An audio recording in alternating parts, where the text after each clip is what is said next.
How fast is Sonic? Well, it's an age-old question. At least we know you gotta go fast, right?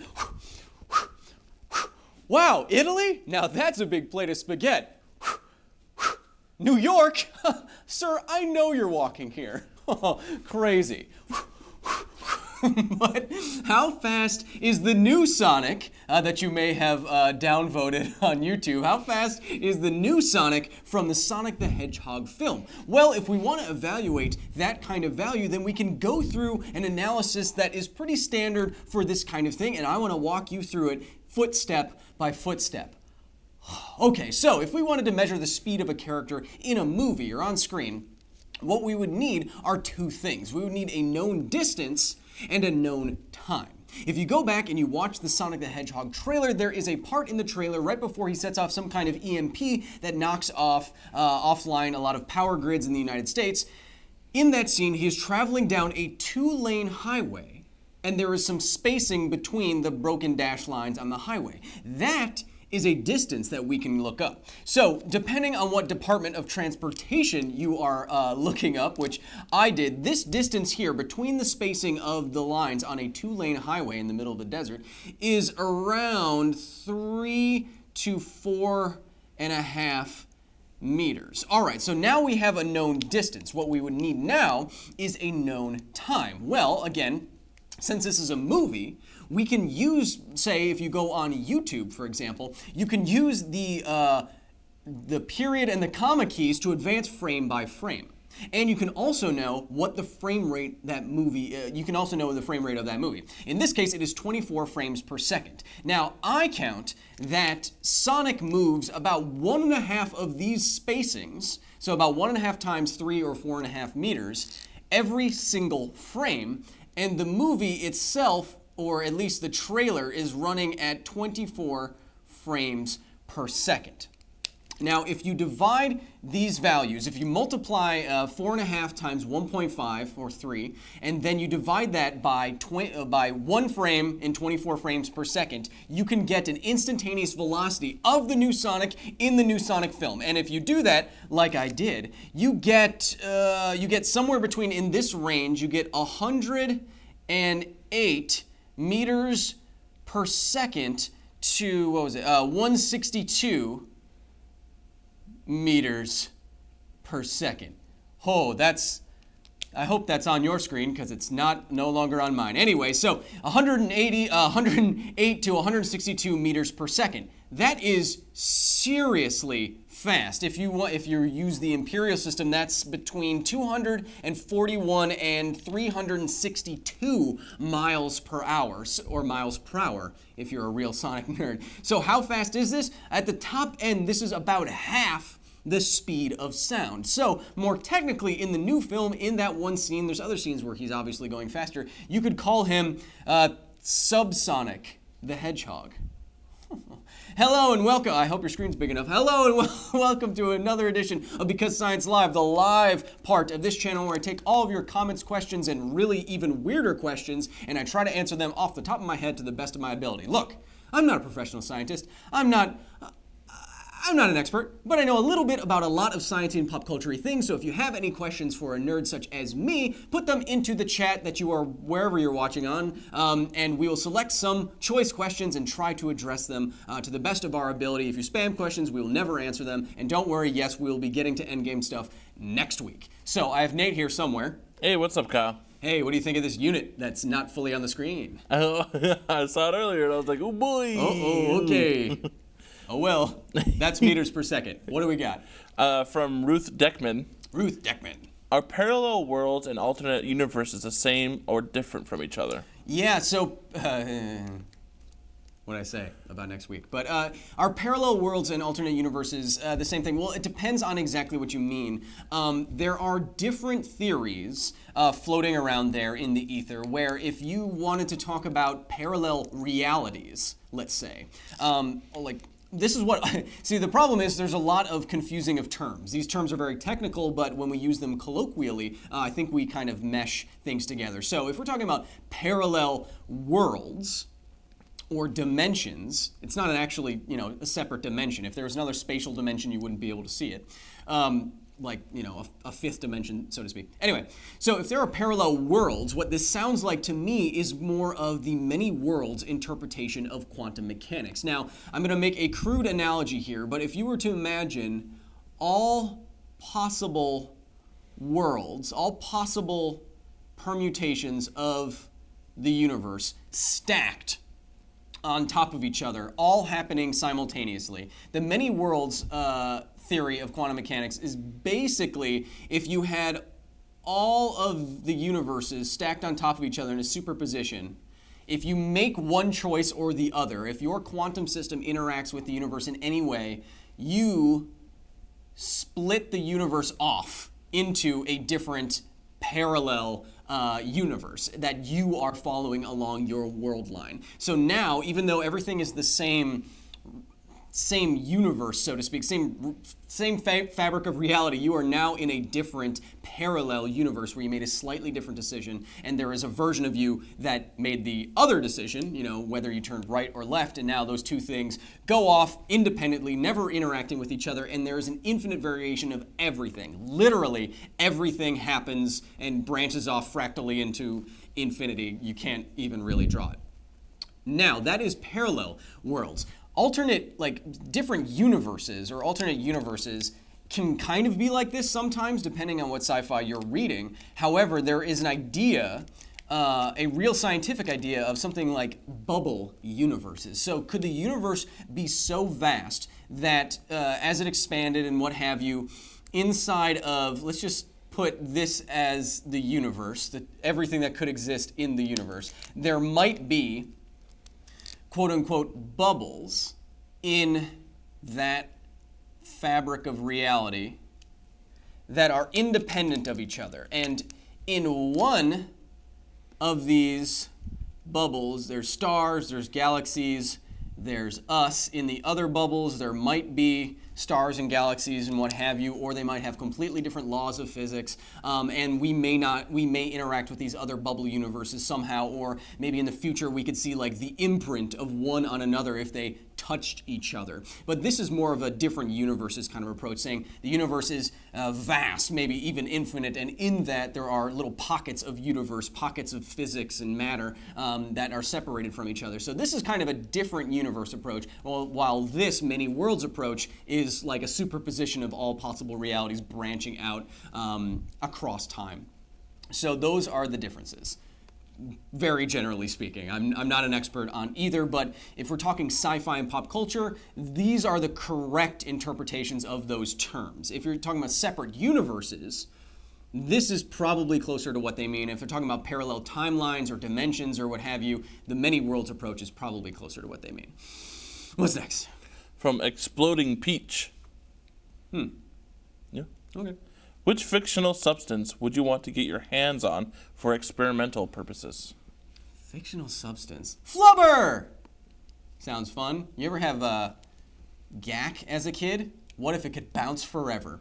Did flubber bounce forever? Did it just infinitely go? Did it have a... Because then you could get unlimited energy.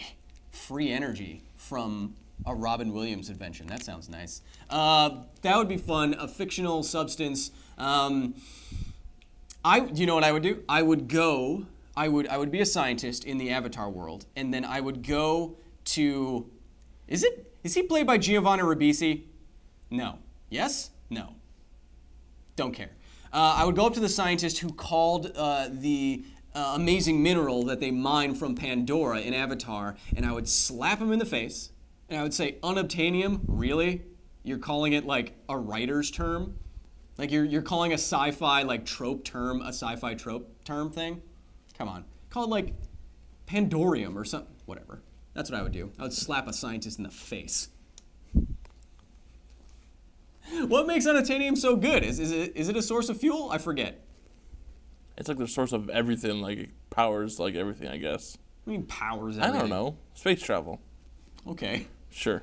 Okay. See, this is why I have to slap somebody. It's unobtainable. But they obtain it. It's definitely obtainium, because that's all they're doing. Moving on. Okay. Matt XLII. If you have it, Rarium. It's hard to get. It's a rare Pandoran metal. Just Pandorium. Can you explain for us the fourth dimension? Oh no.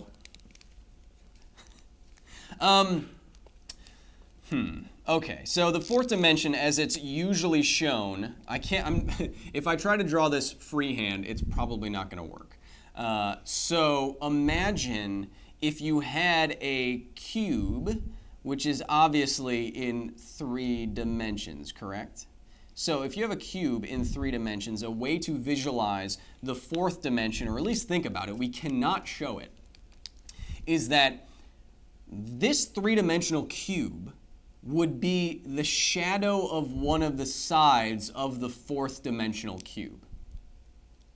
So in the same way that you could take a sphere, so if we took a sphere, imagine the universe is a sphere, and we projected light, lunar eclipse, what have you. So the moon is a sphere and also the earth, and when the sun passes light past it and you see the shadow is perfectly flat and circular, right? So the shadow of a 3-dimensional object creates a 2-dimensional object, because if you rotate a circle in 3 dimensions, you get a sphere. So you can go up and down dimensions that way. So if you flashed a 4th-dimensional flashlight on a 4th-dimensional hypercube, the shadow of it you would see is a 3-dimensional object alluding to a higher dimensionality that is making the shadow. So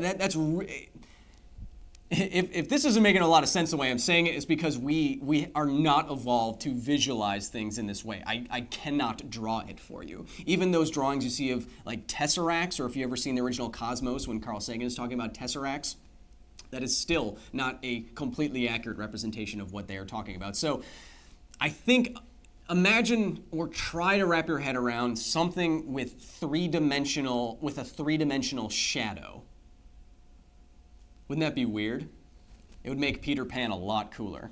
What's next? What if the shadow was 3-dimensional? Oh, I can never get my shadow off my feet. But it has volume. From Robert Parks. How big would a little boy's volume shadow be? Nope, you know what? Let's move on. Let's move on. Okay. How accurate are the drink bulbs in The Expanse, as normal cups don't work in 0 gravity? I can't think of exactly what you're referring to in The Expanse, but I know what you're getting at. So in 0 gravity, because the water isn't compelled by gravity to flow into your face, you need to have a different kind of drinking device to get fluids into your mouth. On the ISS, on the International Space Station, for example, they just use water packets, and their water packets are like space Capri Suns, with just packets of what have you in a straw, and they squeeze it in their mouths and they close the straw, and then that just hangs out there. But in The Expanse, if you were in lower gravity or microgravity, which is what people don't say is 0 gravity, it's microgravity, then you need a kind of cup that you can drink out of that doesn't rely on gravity as much. And there are designs for cups like this. And again, drawing this freehand is difficult because I can't remember the exact design of it, but I know on the you know what, I'm not even going to do it. On the ISS, I think they recently gave them coffee cups that could be, that are closer to regular Earth cups than Capri Sun packets. And what they do, they're shaped in such a way that they take more advantage of the properties of water, like adhesion and cohesion and surface tension, how water behaves with itself and with the surfaces it's in contact with, to move the water towards your mouth without it being just like toothpasting water into your mouth.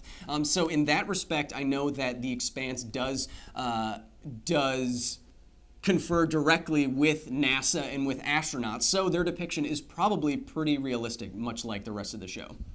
What's that? What was that? I don't know, dude. I cut off my word just like I cut off my units. Gotta go fast. From Elizabeth Friedman. Sorry. Why shouldn't we just package all of our garbage up and launch it into space? I get this question so much. Why can't we just shoot our garbage into the sun? Space travel is hard. And space travel is incredibly expensive. I don't know if this is still still the unit. It's probably gone down since like Blue Origin and SpaceX came about. But years ago, the common term, the commonly cited figure was $10,000 per pound? Per pound or per kilogram? I forget what it was. Regardless, it's a lot of money just for a single pound or a single kilogram. It's probably a kilogram. So if that is the case, then just think of how much it would cost you to take 1 week's worth of your own trash in your apartment to the sun. And this is the value factoring in, launch, fuel, logistics, all of that, getting it up into low Earth orbit and what have you. That is, if you're bringing it up and then you have to launch it into the sun, you could launch it with any velocity and then it would eventually reach the sun if you pick the right trajectory, right? But still, getting it out of Earth's gravity well costs a lot of money. So go back and think of how much trash you produce every week. think about picking up your trash bin. How much does it weigh? 5 pounds? Around that, maybe? And if this value is correct, that's tens of thousands of dollars for just you to launch your garbage into the sun. Multiply that by how many people make trash on the planet? Billions. Multiply that by billions, and suddenly 1,000 times a billion is a trillion. And multiply that by 10 or so, 10 trillion. So sending a year's worth of trash into space, just into low Earth orbit, getting it out of our gravity well, trillions and trillions of dollars. Does it cost less to move it to a landfill and hopefully deal with it later? Yes, it costs much less. We don't launch stuff into orbit or out of Earth's gravity well willy-nilly because it's hard, it's dangerous, it costs a lot of time, and it costs a lot more money. So it would be incredibly inefficient. And when you're working in science and space, you do not want to do super, super inefficient things if you don't have to. What's next? I mean, why not just throw it into a volcano at that point? It'd be bad. Yeah. That's why. Don't do that. From Dave Sharma. The brother of world-famous rock climber Chris Sharma. You asked a question last week. And another rock climbing question this week. It could be Is it his brother? That would be cool. Which do you prefer more, indoor or outdoor climbing? The last time I went outdoor climbing was a long time ago. I went to Red River Gorge in Kentucky and did some sport climbing, like 512, something like that. That was many years ago, and scared the absolute crap out of me.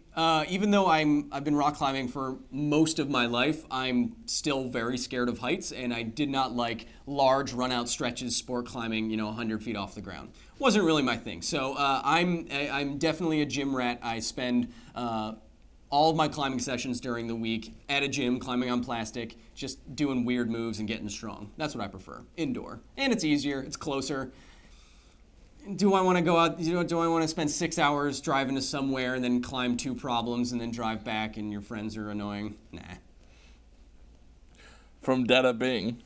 Woohoo! A lot of return commenters. I Yeah, a appreciate lot of good that. questions. Is there anything like the quantum realm in real life or theoretical physics? So quantum mechanics is obviously a thing. You would not be able to see me right now if it weren't for a pretty good understanding of quantum mechanics. They're integral for microchips and laser engraving data on CD. We have to have a very good knowledge of how quantum mechanics works to make most of technology work. So that means we know quantum mechanics very well. It's a fundamental thing of nature. We know it's probably at the very fabric of reality. So, does a quantum realm exist? Well, if you've watched Endgame, the way that they portray the quantum realm, so to speak, or let's just stay away from spoilers, just why not?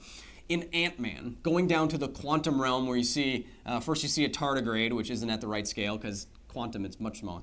But once you get down and you see all these like fractal, weird Swiss cheese kind of tunnel pathways, is that what it would look like? Is that what the quantum realm would be? I mean, probably absolutely not, right? Seeing might not even be a thing. at that scale. So the quantum realm is more of a theoretical. Well, it's a depiction of a theoretical thing, right? The fabric of space and time. What would it look like? Well, asking what it looks like doesn't really make sense if you're at the scale of things where you can't. There's no eyes. The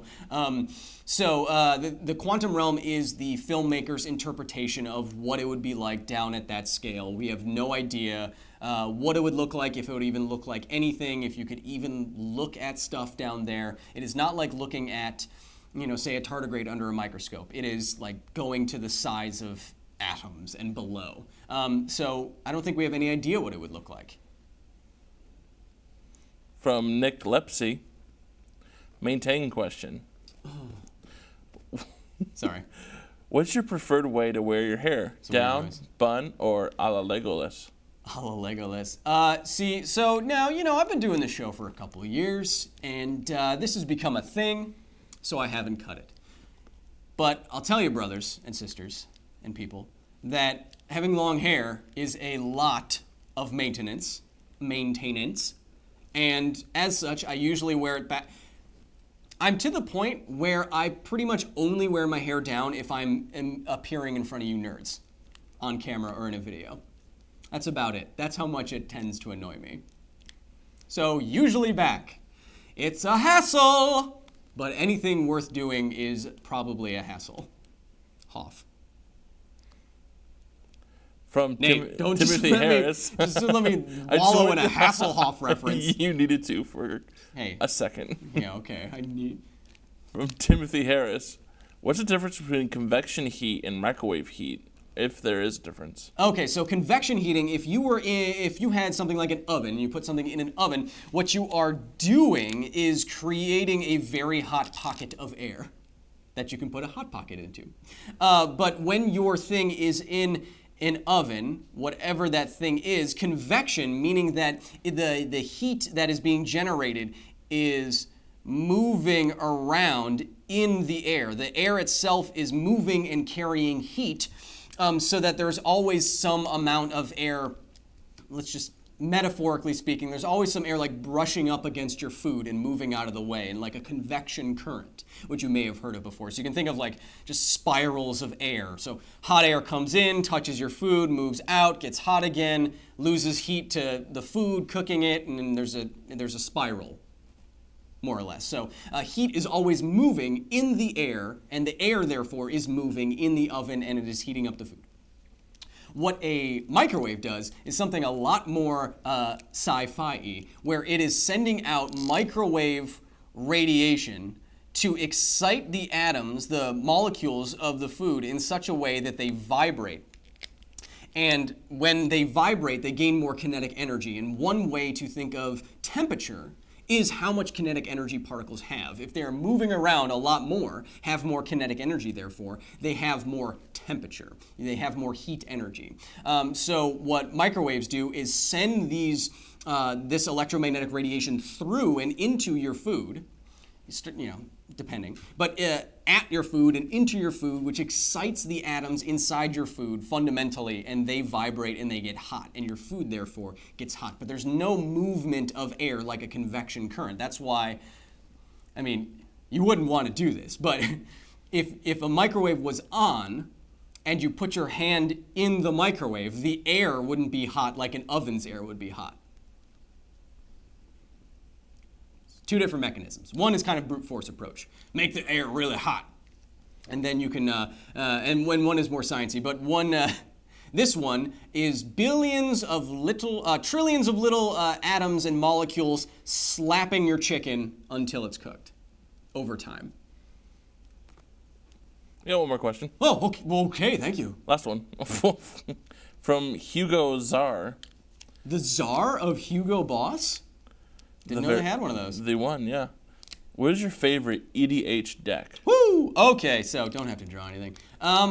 So EDH refers to Commander, which is a format in Magic the Gathering. I'm a huge Magic the Gathering nerd, as you may know. And my favorite EDH deck right now The one that I've had the one that I'm enjoying playing the most right now is a really competitive Sylvala Heart of the Wilds deck, which wins in like turn 3 or 4 if you leave it alone and there's no disruption. And it's mono green, and I like that. No one expects it, and you're just done. But one of the ones that I've had the longest is a Narset deck, a Narset Enlightened Master deck, which is really strong. I've been adding to it for years, blinging it out, and it's one of those decks where you're like, okay, you want to get serious? Bam, let's do this thing. And I finally picked up a Chinese language version of Narset because she's supposed to be a Shaolin monk, and I like the flavor, and I used to live overseas in China, so I like that, and I have a lot of history with the deck for many years, so I like playing my Narset very much, and it tends to be pretty strong. Just ask the Command Zone guys about that. So I think that's it. No more sciencey questions for this week. Thank you for joining me so much. We had a great week on the channel. Wow, we did a lot of things. The last episode of the Science of Mortal Kombat came out, did like 1 million views in 2 days, mostly because a lot of you disagreed with how we did it. Oh well, we did the best with the time and resources that we did, and also a lot of you were wrong about the corrections that you made. So the final episode of that is out. You can watch the entire series on our YouTube channel. I hope you enjoy it, and I hope to do another series like that soon. We are working on that, and next week, in the next coming weeks, we have some special surprises in store for you as well. So keep it here on Because Science. Next week, new vlog, new live stream, new episode, and in that new episode, well, you can guess what we did, and it is going to be the longest episode of Because Science ever in the history of the show. So look forward to that, and have a wonderful rest of your weekend. And regardless if you got to go fast, you got to go slow, you got to go medium, be nice to each other. And be nice to people on the internet, or else you'll force them to make millions of dollars worth of changes to the art that they created. Stop bullying. Be nice to each other. Because this is all we got. Human teeth. He shouldn't have no. I got